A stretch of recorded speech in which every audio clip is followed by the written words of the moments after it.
प्राचीन समय में एक विचित्र पक्षी रहता था।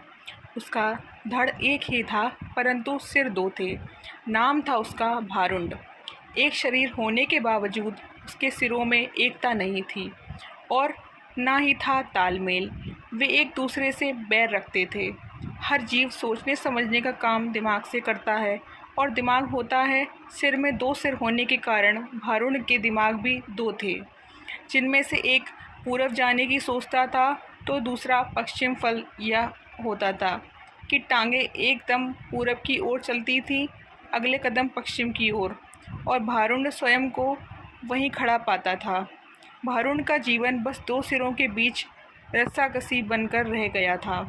एक दिन भारुंड भोजन की तलाश में नदी तट पर घूम रहा था कि एक सिर को नीचे गिरा एक फल नज़र आया। उसने चोंच मारकर उसे चखकर देखा तो जीभ चटकाने लगा। वाह, ऐसा स्वादिष्ट फल तो मैंने आज तक कभी नहीं खाया। भगवान ने दुनिया में क्या क्या चीज़ें बनाई हैं। अच्छा, ज़रा मैं भी चखकर देखूं, कहकर दूसरे ने अपनी चोंच उस फल की ओर बढ़ाई ही थी कि पहले सिर ने झटककर दूसरे को से दूर फेंका और बोला, अपनी गंदी चोंच इस फल से दूर ही रख। यह फल मैंने पाया है और इसे मैं ही खाऊंगा। अरे, हम दोनों एक ही शरीर के भाग हैं। खाने पीने की चीज़ें तो हम बांट कर खानी चाहिए। दूसरे सिर ने दलील दी। पहला सिर कहने लगा, ठीक, हम एक शरीर के भाग हैं। पेट हमार एक ही है। मैं इस फल को खाऊंगा तो वह पेट में ही तो जाएगा और पेट तेरा भी है। दूसरा सिर बोला, खाने का मतलब केवल पेट भरना ही नहीं होता भाई। जीभ का स्वाद भी कोई चीज़ होती है। तबीयत तो संतुष्टि तो जीभ से ही मिलती है।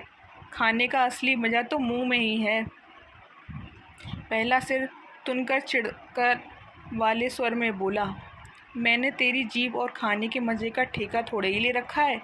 फल खाने के बाद पेट से डालकर ही आएगा। वह डकार तेरे मुंह से ही निकलेगी, उसी से गुजारा चला लेना। अब ज़्यादा बकवास न कर और मुझे शांति से फल खाने दे। ऐसा कहकर पहला सिर चटकारे लेकर फल खाने लगा।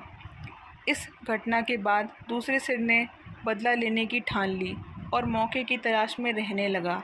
कुछ दिन बाद फिर भारुंड भोजन की तलाश में घूम रहा था कि दूसरे सिर की नज़र एक फल पर पड़ी। उसे जिस चीज़ की तलाश थी उसे वह मिल गई थी। दूसरा सिर उस फल पर चोंच मारने ही जा रहा था कि पहले सिर ने चीखकर चेतावनी दी, अरे अरे, इस फल को मत खाना। क्या तुझे पता नहीं कि ये विषैला फल है? इसे खाने से मृत्यु भी हो सकती है। दूसरा सिर हंसा, हे, तू चुपचाप अपना काम देख। तुझे क्या लेना है कि क्या मैं खाऊं क्या नहीं? भूल गया उस दिन की बात? पहले सिर ने समझाने की कोशिश की कि तूने ये फल खा लिया तो हम दोनों मारे जाएंगे। दूसरा सिर तो बदला लेने पर उतारू था। बोला, मैंने तेरे मरने जीने का ठेका थोड़े ही ले रखा है। मैं जो खाना चाहता हूँ वह खाऊंगा, चाहे उसका नतीजा कुछ भी हो। अब मुझे शांति से विषैला फल खाने दे। दूसरे सिर ने सारा विषैला फल खा लिया और भारुंड तड़प कर मर गया। तो बच्चों, इस कहानी से हमें क्या शिक्षा मिलती है? इसे हमें यह सीख मिलती है कि आपस की फूट सदा ले डूबती है। ऐसी ही और वीडियोस देखने के लिए हमारे चैनल को लाइक और सब्सक्राइब करना ना भूलें और जुड़े रहें हमारे चैनल से टूनी टून्स। Thank you.